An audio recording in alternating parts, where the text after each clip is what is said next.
Welcome to Across the Dietary Universe, a podcast where we bring experts along our voyage to discover the secrets of food and how it relates to each of our unique dietary profiles. From the origins of diets to current eating trends to the frontier of food innovation and the future of how we eat, we'll discover that when it comes to food, things are not necessarily as they seem. Honeycomb is a mobile app that works with your iPhone or Android device to help you find suitable food to eat at restaurants near you based on your specific dietary requirements. Pre-order Honeycomb today at get.honeycomb.ai. All right, Larissa, thank you so much for coming on the Across the Dietary Universe podcast. Obviously, we spoke a few weeks ago and it was really exciting to chat. And I was basically saying, you know what, we just need to get you on the podcast and record this conversation so it doesn't go to waste. Thanks so much for being here, Larissa. Yeah, thanks for having me. I'm excited to dive into whatever you have planned for this conversation. So just a quick introduction for Larissa. Larissa Popp is a certified holistic health coach, functional nutrition counselor, world traveler, and picky eater turned global and bizarre food lover. She loves educating others about functional medicine, detox, and gut health. Larissa specializes in root cause resolution using an individualized full body systems approach to help her clients improve their health and energy.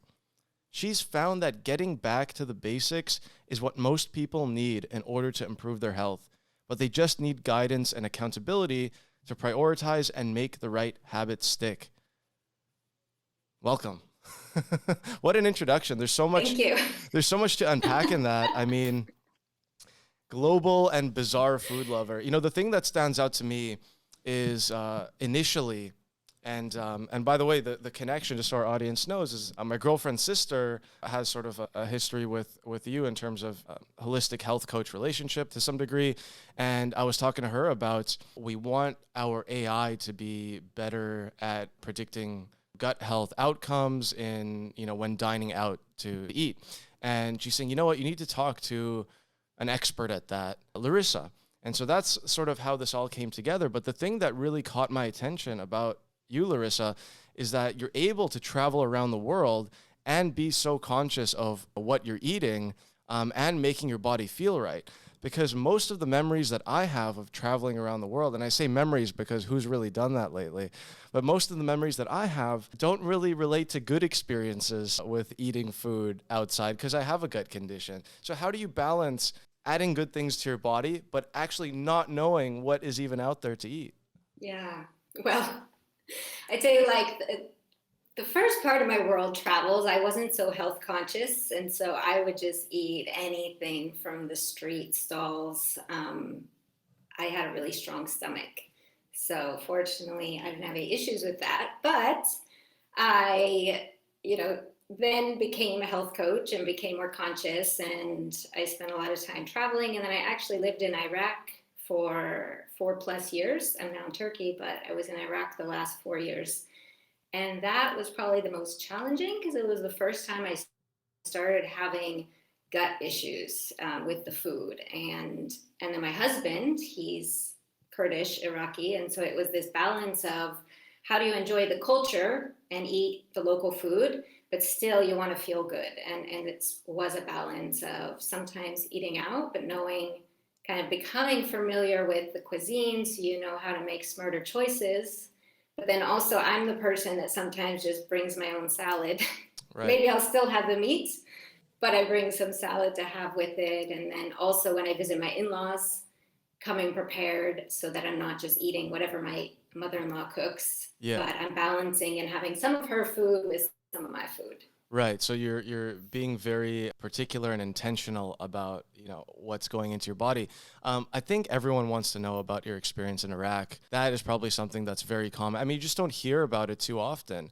You hear, unfortunately, Iraq is painted as, a place that, if you have to go, then go, but no one's really trying to go there because of the volatility, in that entire region.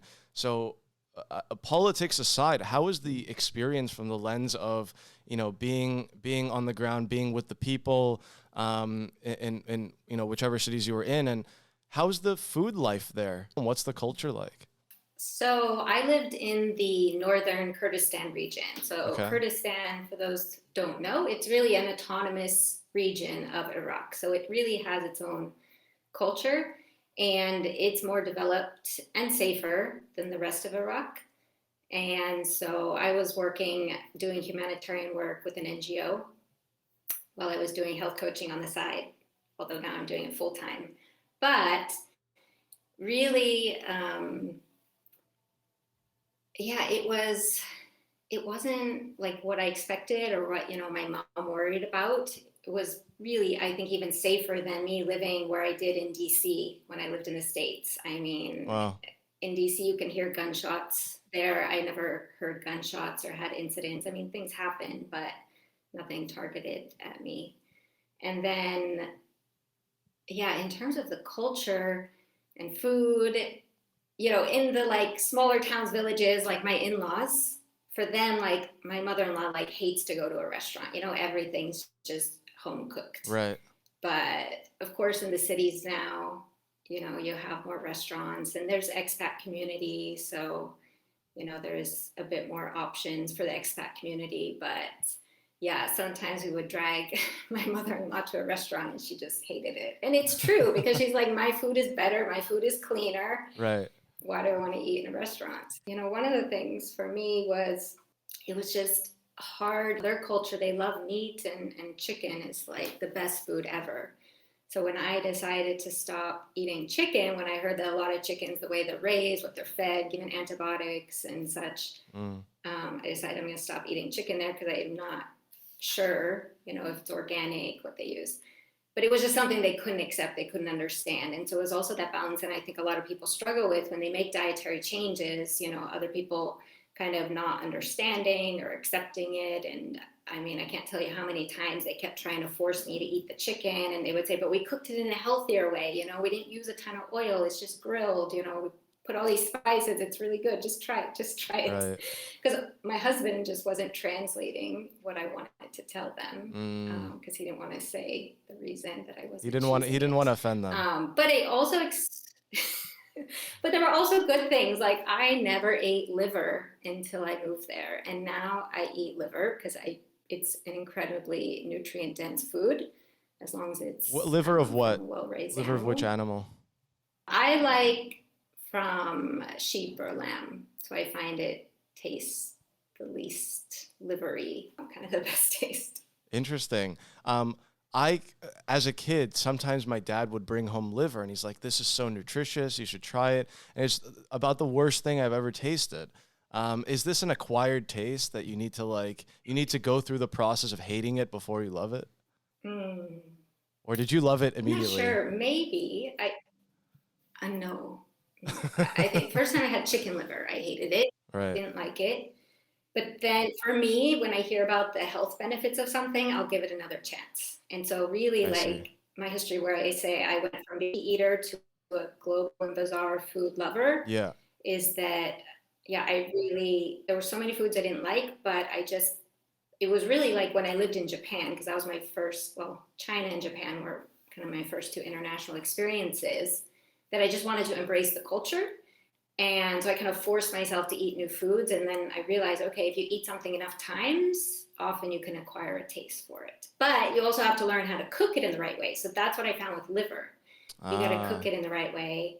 And then it still tastes like liver, but you can make it taste more palatable.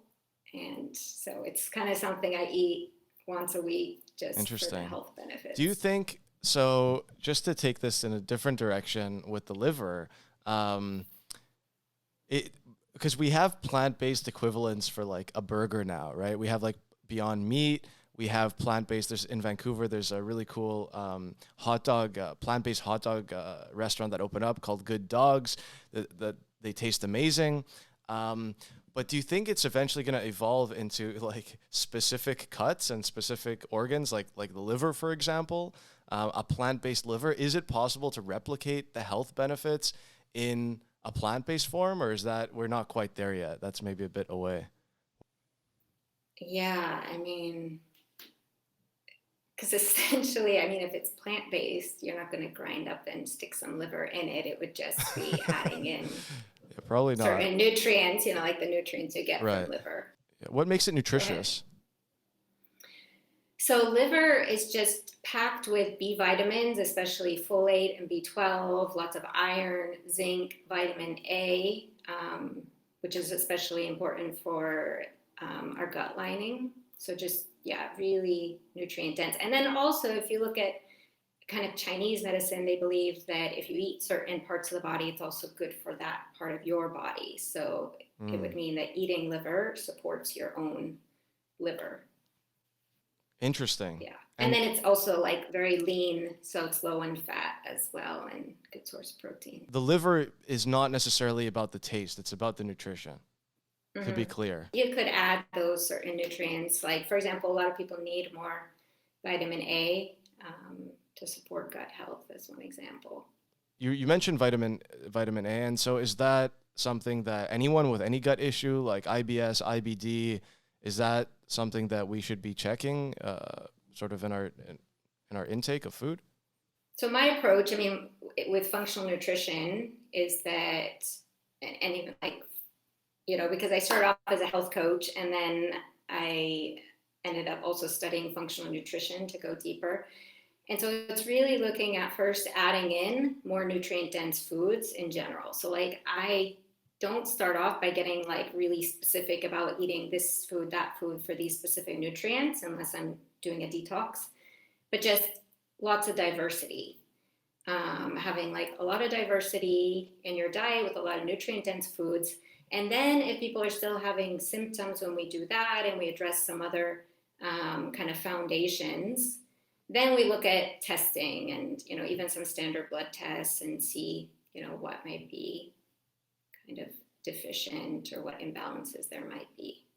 Got it. So based on each individual, and this is of course the common theme and the common theme across the podcast, we've talked to many nutrition and health experts, and it's always, it always comes down to taking a look at what is deficient in a person and seeing what does their gut biome look like, what is their exact needs, and what is important for their specific situation. So it makes sense that you want to look at the data first before making a recommendation. So I guess step one would be see where you're deficient, run some tests, connect with a health coach and see. But typically, it sounds like from your experience, vitamin A is a warning sign. If it's a bit low, is that what you're saying? It's not something that's usually tested. It's just from all the research and my education, it's something that most people, if they're having gut issues, will benefit from having more of. But of course, it is one of the fat-soluble vitamins, so you need to be careful about supplementing just like you would with any fat-soluble vitamin. That's why, again, I think food is best, but of course, not everyone, not just liver, but some people obviously just don't eat meat. Right. I want to take a step back for a second. So obviously, I want to talk about energy. I want to talk about detoxing. I want to get into the nuance. And I have some other interesting topics to cover as well. But before we jump into those, you worked for, I don't just want to brush this aside, but you worked for, an international nonprofit. And while you were doing that, you were saying you started part-time to work towards being a health coach. When did that transition happen? When did you decide I'm going to take this on part-time? And then how did you end up becoming full-time? Because it's a pretty significant career change. So I was never really conscious about my health growing up. I mean, my mom fed me well-balanced meals. Like she made sure I ate broccoli, even though she hated it and wouldn't touch it. And didn't have a ton of fast food, but still I was like a typical American kid. I still like to eat Oreos and have, Fruit Loops and some fast food. And, I just didn't have any issues with weight. So I think it's that belief a lot of people have that, okay, if your weight is fine, then your health is fine, and I was also always involved in sports. But then, as you start to get older and then a bit more sedentary lifestyle, things changed. It was actually when I moved to Japan, I was an English teacher there, that suddenly I started gaining weight. And I thought, oh, I guess I can't just eat donuts all the time and all this other stuff that I was consuming. So it wasn't, I had some big health challenge, but I started to become a little more aware of my nutrition.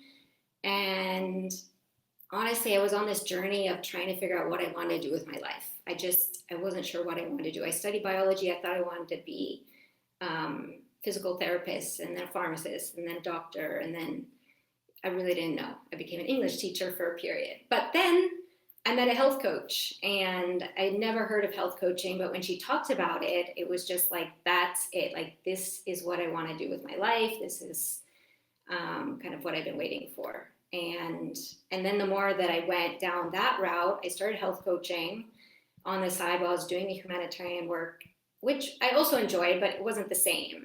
But the more and more I just learned about the power of food as medicine and just how much we can control our health destiny and reverse symptoms and disease with food, and then studying functional nutrition, which is, based on the functional medicine model.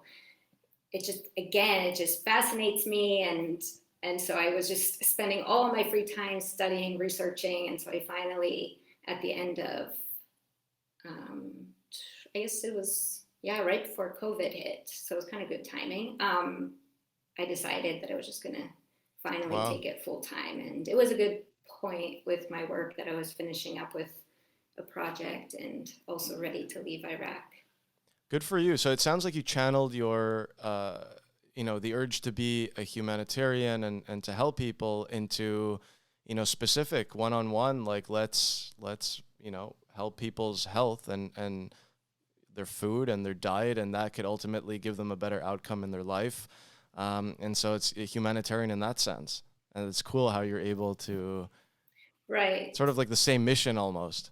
And yeah, and then actually, I ended up, some of my clients were other humanitarian workers that I met in Iraq. And I remember, so one of them actually, when we had a call, before we started working together, she was feeling really guilty about spending the money on a health coach, when there's all these poor families that, that money could help, to give them how many meals. All right. And so what I said to her was, like, if you keep going the way you are now, you're going to burn out and then you can't help anyone. Like, I think I see so many of these humanitarian workers that really they're not taking care of their health because they're so focused on taking care of others, but then they do burn out and they have to take months off of work and they just can't help anyone. So it's also just, convincing people that they have to make their health a priority, and that by taking care of themselves, they can better take care of others.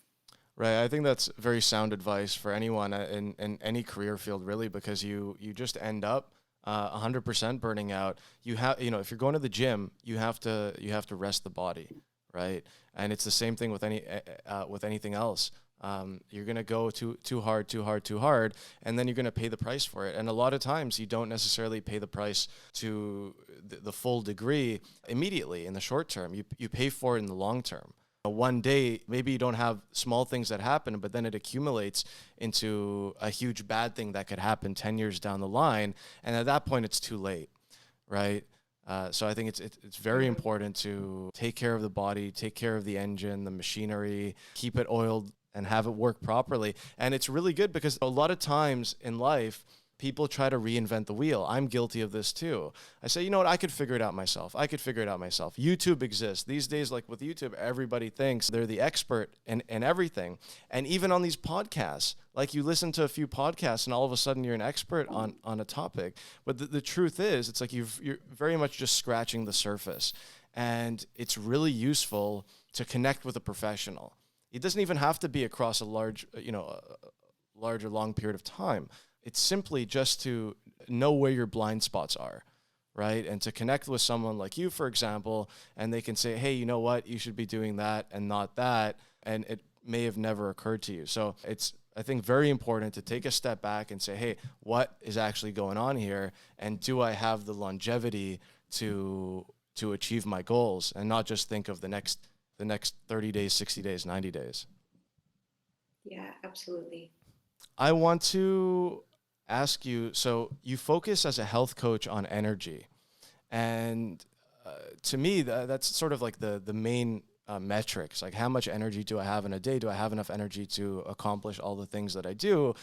Oh, wait, it turns out if I have like a full bowl of oatmeal in the morning, I'm going to crash in about 2 hours and I'm going to have less energy. So talk to me about how energy plays a part, because I'm very interested in that. Yeah. So I use a few different frameworks. So I've shifted a little, like from the approach I took, just with my health coach training to when I studied functional nutrition. I was introduced to a number of frameworks that I think make it even easier to address anything. So whether it's someone who's just, relatively healthy, but they're, not having kind of stable energy and having that afternoon energy slump, or someone that has chronic fatigue and, more serious issue, I would take the same approach. So I really look at kind of what I call like 3 tiers. So first we have our non-negotiables. Like, what are those things that really we have to remove from the diet or add in that are just essential for optimal health? Because it's really no different if we're looking at energy or some other health goal. And so it might be, again, identifying food sensitivities, like I'm sure you've spoken about a lot. For me, I realized that gluten just makes me feel really tired after a meal. It could be removing toxins. So I focus a lot on detox because toxins can also impair mitochondria function. And then, optimizing gut health. So there's a lot of talk, obviously, about the gut-brain axis. So there's also a gut microbiome mitochondrial axis that, interestingly, when our mitochondria have a demand for energy, they send a signal to the microbiome, which then releases compounds for it to produce energy. And interesting thing I learned about that recently is that at the same time it's doing that, it also propagates certain bacteria that improve metabolism. So if you do 8 to 20 minutes of movement before a meal, it's actually better, both for gut health. If you have leaky gut, it'll reduce the toxicity of that meal. So that's how you optimize that process? Yeah, so I get the body moving? Yeah, so there's something you may be familiar with, Kiran Krishnan. So I follow him a lot. He's microbiome expert and founder of the microbiome labs. So this is something I learned from him recently. So really interesting just how the gut microbiome connects to everything in the body. So it, always comes back to optimizing our gut microbiome because it makes everything else function better. But then I want to come back to the basics. So like you said in my introduction, what I found is that people often overlook the basics. And so digestion, when we think about energy, like digestion is like a huge energy zapping process. That's why people eat a big meal and then they feel tired afterwards. And a simple thing that we all need to be doing, and we're not, is chewing our food really well. That when you chew your food really well, it breaks it down into really small pieces. So then the rest of the digestive process is a lot easier. It also mixes it with, our enzymes. And it's so simple, but like, it's something like when I work with clients, I have to constantly be reminding them of it. And it's so powerful for improving our gut health and energy. I mean, with so many things, we don't really want a simple solution, right? We want the exotic solution. We want you to tell us, like, eat this type of mushroom with your food and all of your worries and problems will go away. It reminds me of, all these stories and tales of people going to gurus and they're looking for like the meaning of life or how do I attain enlightenment, whatever, and they get them to do all these different tasks and stuff. And at the end of the day, it's never about the task. The answer is very simple. Chewing your food, it's something that I probably don't really pay attention to, and I probably swallow faster than I should. I just chew a bit and then I'm like, it's okay, the gut will take care of it. But you don't even think about it. You're just lazy. It's kind of annoying to chew more than what's necessary for you not to choke. Right. And it takes more time. Most people, they're not sitting down and they're multitasking. But it's also essential because, again, digestion, if we don't optimize digestion, we don't get all the nutrients from our food. And that's the other thing that impacts energy, having enough nutrients. When we have deficiencies, like a lot of people have iron deficiency, a lot of people, like women these days, are hypothyroid, low thyroid function, and that comes from nutrient deficiencies, and that's affecting energy. And so rather than first go to supplements, let's get all the maximum nutrition we can extract from our food. Mm-hmm. And it starts with like chewing well. Of course, like people can benefit from digestive enzymes and other support, but let's not forget the basics. But if you do want Okay. something, maybe someone wants that food, like what's the like food that I can just eat and have more Yeah. energy? Because I'm not a fan of caffeine. I don't, I mean, I have chocolate or like raw cacao, Okay. but I don't do coffee or tea. Actually, nothing against that, but if people want to get energy from like coffee, they really need to cycle it, not be on it every day, but take periods where they cycle it, because otherwise what happens is you have this baseline energy level. But when you start to like constantly be having coffee, your energy goes up, but it's no longer coming to the baseline energy. It's now your baseline is down here. So then when you have that coffee, you're really now just going up to your prior baseline level of energy. And so you really need to a be tolerance cycling and taking a few days off. because a tolerance Yeah. is being built. All right. Yeah, I mean, I learned this from, I did a whole training with Ari Whitten, who specializes in energy. And yeah, it's something to do with receptors in our brain. And it's, so aside from that, like what I use for energy, aside from cacao, which is also caffeine, is maca. So I recently became a huge fan of maca, which is an adaptogen that comes from Peru. Do you know maca? I've heard of maca. I drink a lot of matcha, but that's not the same thing. Yeah.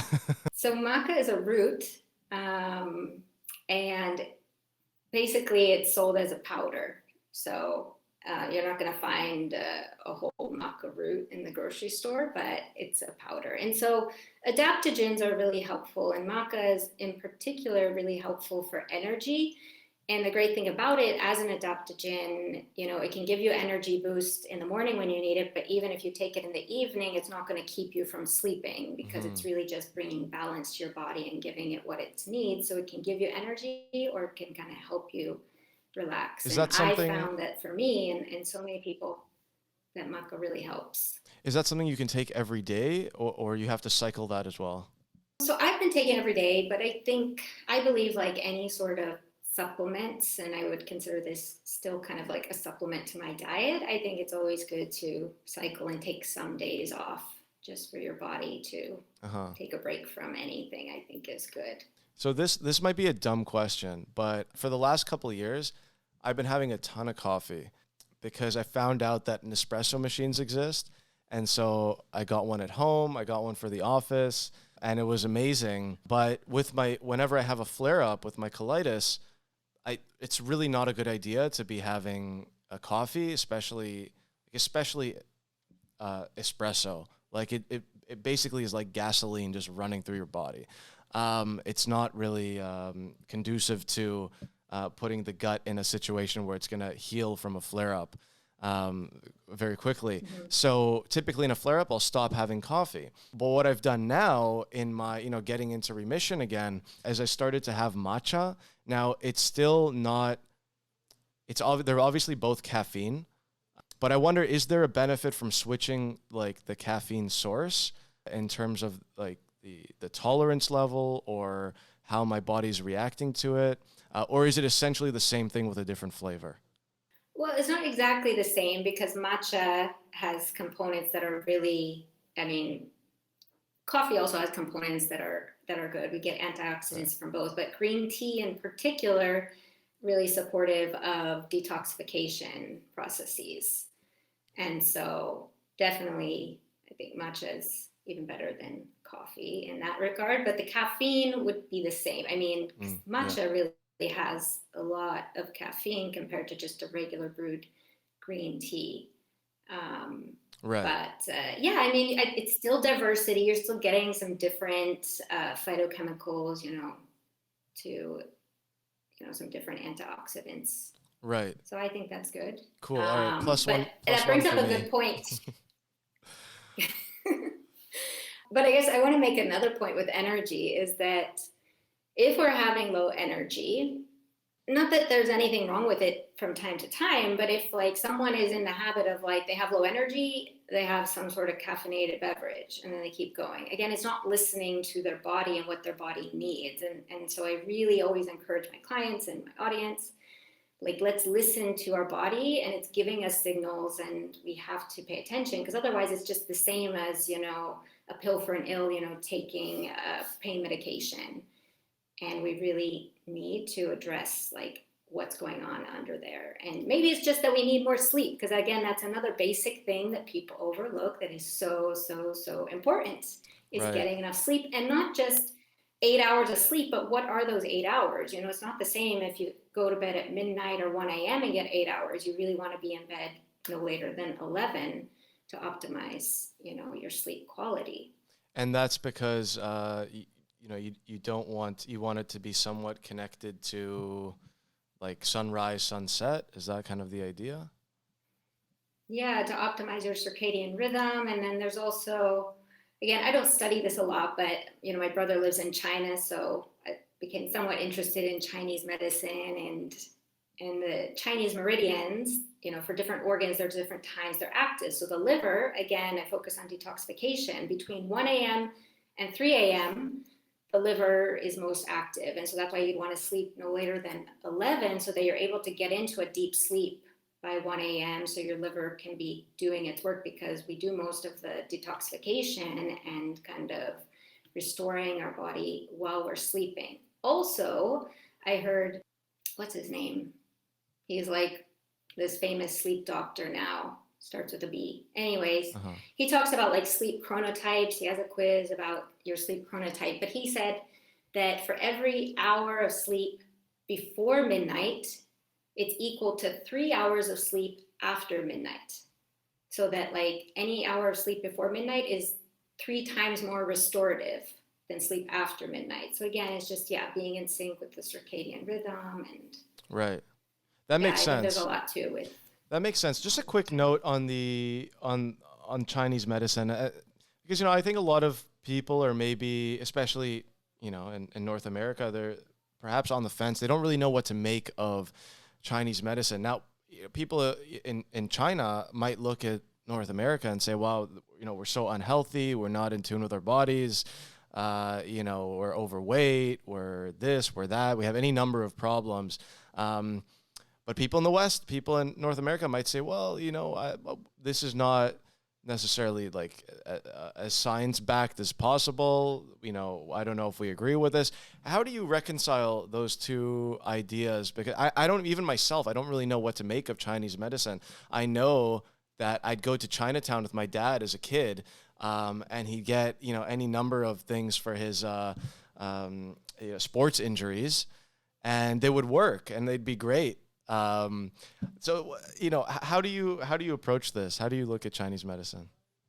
I mean, I think it's worth trying, because again, the approach that I take is, we're all unique. There's no one size fits all. There's no perfect diet. I mean, we just have to try things. And so if someone wants to try Chinese medicine, and then you see if it works, because the protocol that I use with clients is like assess, recommend, track.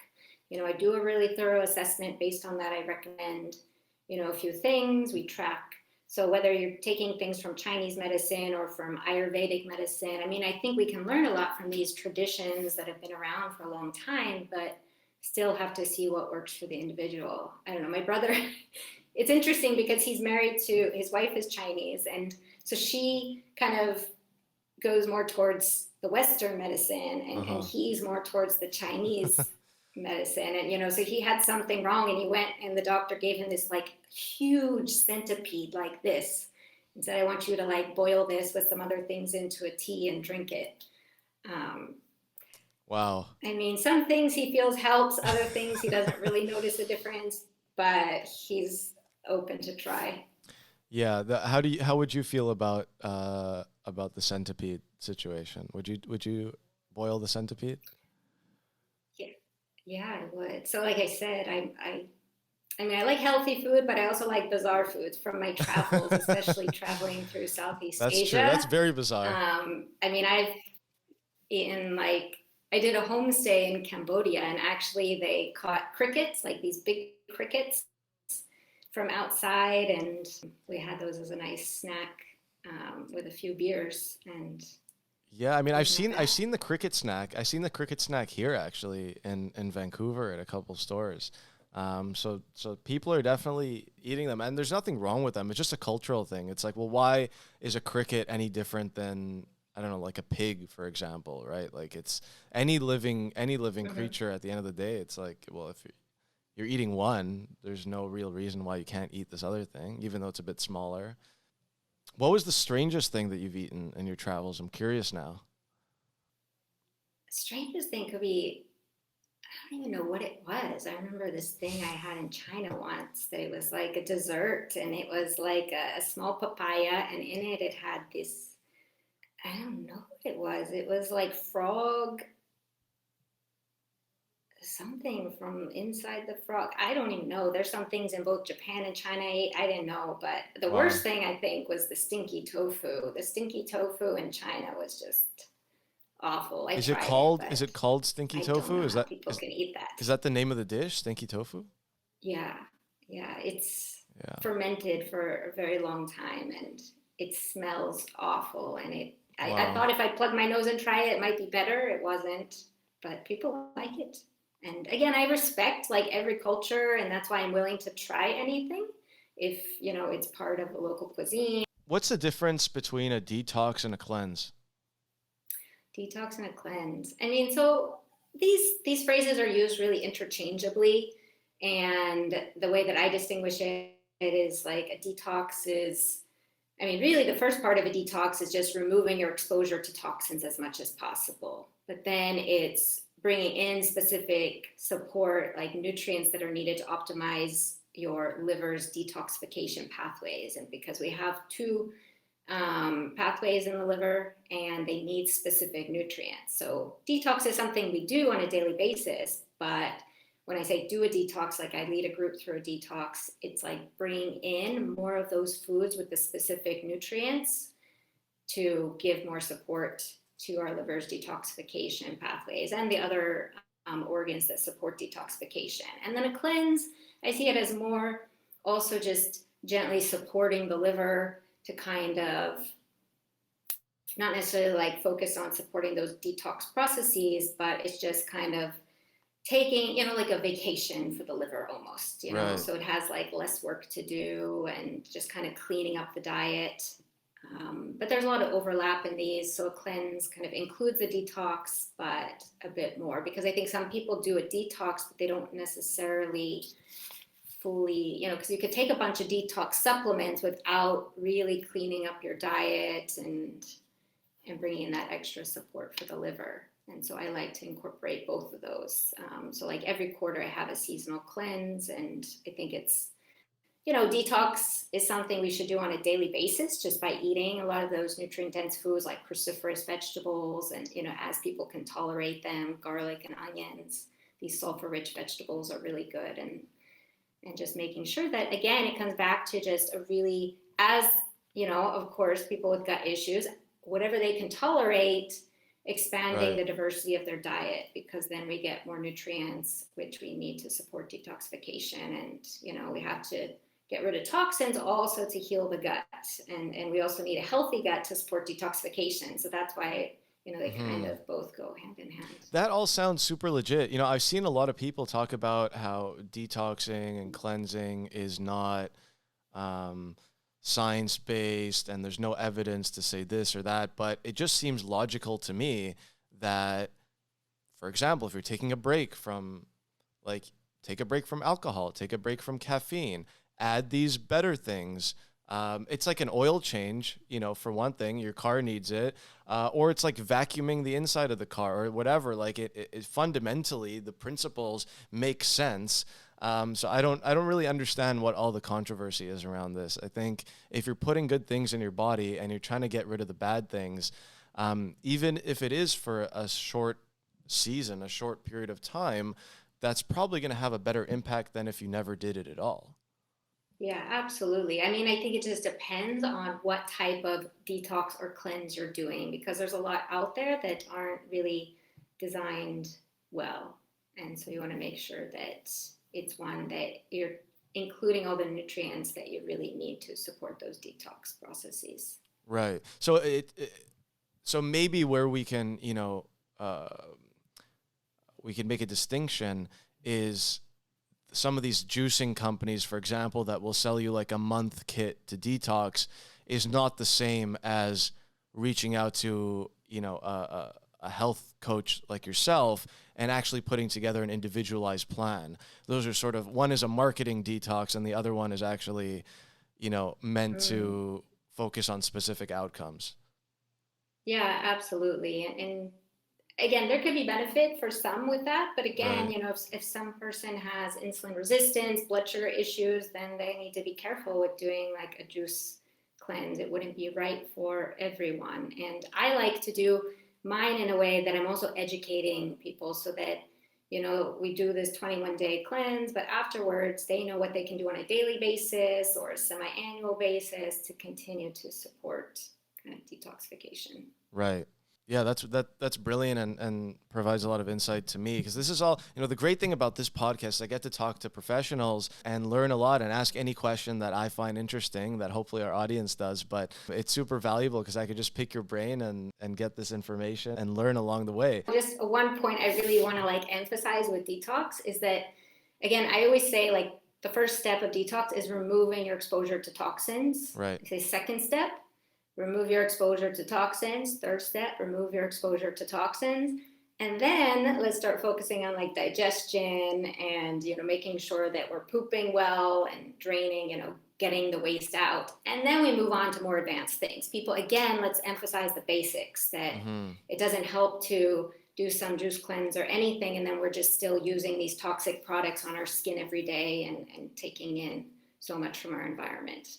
Wow, yeah. My cousin, she runs she's a esthetician, so she runs like a skincare company, and her focus with all the skincare products is to use ones that don't have toxins in it, that are healthy, that are organic, that are fundamentally good for your body. So that's really cool that you're saying that's not just necessarily to do with food, but you actually have other ways for toxins to get in your body as well. I want to jump into picky eating here before we wrap up, because you're saying that the first time you visited China, your favorite places to eat were McDonald's, Pizza Hut, and KFC. And then eventually when you returned, obviously you tried all the different delicacies like we were talking about in China and Japan. What's your advice for picky eaters who would probably be doing the same thing, but want to try all of these new foods? Like how did you make that transition? And what's your advice for people who want to make it? And what's your advice for people like me? Well, I have like a gut condition. So when I'm in remission, I can take a couple chances. But I also don't want to take too many chances because, who knows what's going to happen. So anyways, I'll leave it to you. Okay, first someone has to just have the desire to want to expand the foods that they're eating. They have to be interested. When I first went to China, I wasn't actually that interested in trying the different foods, but I needed to at least find foods that would keep me from being hungry. So I didn't like white rice, but I learned to like white rice because it was going to fill my belly. I didn't like green tea, but it was kind of what they were serving most because, water wasn't as common. So I had to get that so I could hydrate well. Right. So for me, it was kind of like a necessity at first. But then when I went to Japan, it was like, okay, let's embrace the culture. It was actually my supervisor at my school said, when you get used to the food, I will invite you over for dinner. And I was just like, that it like hurt. Yeah. I was like, interesting. I'm like homesick and you're going to wait. So I said, okay. So I don't know. I think that kind of mentally for me was something that switched and was like, okay, let's be open. And so I did this homestay one weekend, and the first thing that they had was a barbecue with intestines. And I was okay, I tried it. It was very, very chewy. And I ended up spitting it out, but I tried it. And so I just decided that I'm going to try anything that they give to me. If I don't like it, okay, but I'm going to try it. And I just learned that the more you taste something, even if you don't like it the first time, just be willing to try it again and sometimes have it cooked differently. Like I learned to like so many things in Japan, but then olives were still something I hated. But then my sister, she went to California, started eating olives, and she was like a picky eater too. So I was like, how can she like olives? I don't like olives. So I went to Argentina and they put olives on their pizza always. So like, okay, I'm just going to make myself eat these olives. So again, I would make myself eat them. And the more I ate them, Yeah. the more I kind of acquired a taste. Because I think they say you need to expose your taste buds 15 times to a new food before your taste buds can decide if they like it. Doesn't mean you'll necessarily like it, but you got to expose your taste buds at least 15 times. And I've Wow. tried that on my dad with seaweed and it didn't work. But for most things, like it works, and it did work for me. But then when it comes to people like you know, if you have some gut issues, sensitive gut, you know, being open, but I think it's more about the portion size, you know, Uh-huh. just starting with like smaller amounts. Because usually I think you found that sometimes it's just if you overdo it, you know, sometimes you can take a little bit of something, but if you have too much of that new thing, especially if it's something that's a new vegetable, like I found that in Iraq, I was eating Jerusalem artichoke, a ton of Jerusalem artichokes in this pickled dish my mother-in-law made, and I had so much burping and gas, and I didn't know Mm. what it was. And then I learned that Jerusalem artichoke has inulin, which is like, you know, one of the best sources of prebiotic fiber, super high in this prebiotic fiber. And but my gut like had never been exposed to it, and so it just caused all of this gas. But then with some time, I could end up eating it. I had to train my gut and grow those bacteria that could digest it. Wow. So I think, yeah, being open to try things, but slowly increasing the Well, amount. very, very sound advice, I think. Like the way you approach that small portion size for me, I'm like, that's a really good strategy. I hadn't even thought of that strategy. You know, you order a dish, it's like, well, I have to eat the whole dish. I can't I can't let it go to waste. And the 15 times to be exposed to something, I mean, it's good to know that in advance because um, you have to build up the courage, I feel, to go through that many times and to really want to enjoy a culture and whether it's Japan or China or whatever it might be, whatever picky food you're looking for. I think our audience can know that, you know, even right now, if you're a bit hesitant, there is a path of success. There is a way. If you just try it slowly, slowly, you can maybe acquire that taste and you'll be exposed to new culture and you'll be invited over for dinners at Yeah. people's houses. That's a good one. That's a good one for sure. And it sounds Yeah, like yeah. competition And try it is cooked good. in different ways. Cooked in different ways, yeah. Yeah, yeah, and cooked in different ways. Yeah, my husband was like, I don't like broccoli, but then I cooked broccoli for him, and then he loved it. He was like, oh, Like steamed I never had it broccoli cooked or this way. what did you do to the broccoli? Um, I like to just do it. I like saute it in a skillet with just a little bit of Mhm. oil and garlic, Mhm. and get it just a little bit browned. And it's really tasty that way. My sister-in-law, she also like I cooked it at her house, and her kids like they loved it. They all her kids were like reaching for the broccoli. She was like, "You have to give me a recipe." Yeah. It's not much of a recipe, but Yeah, yeah. yeah. So trying Nice. to cook things in different ways. Yeah, for me even like it's the opposite with certain vegetables like a cooked beet I don't like, but I'll eat like a full raw beet. It's delicious. So Interesting. sometimes it's the reverse when when it's not cooked, it's better. Cool. Well, Larissa, it was amazing talking to you. I feel like we could continue talking for quite a while. There's so much to talk about. But for people who want to get more of you beyond this podcast, they should go to your website, larissapopp.com. That's LARISSAPOPP.com. And also your Instagram, which is POPP Wellness. So Popp Wellness is the user handle. Anything else you want to say for the listeners before we wrap up? No, but yeah, if you go to my website or the link in my profile on Instagram, I offer a free consultation, free 45-minute consultation if anyone's interested in speaking to me to see, you know, kind of learn more about what I do and how I might be able to help them. Awesome. I mean, I totally trust your advice, your expertise, and I have a lot of respect for you, you know, traveling around the world and trying all these things and just being willing to, you know, to take some chances and get all this learning and bring it back for us to listen and learn from. So Really appreciate your time today, Larissa, and I look forward to having a follow up in the future. Thanks. I'd love to. Thanks for having me on.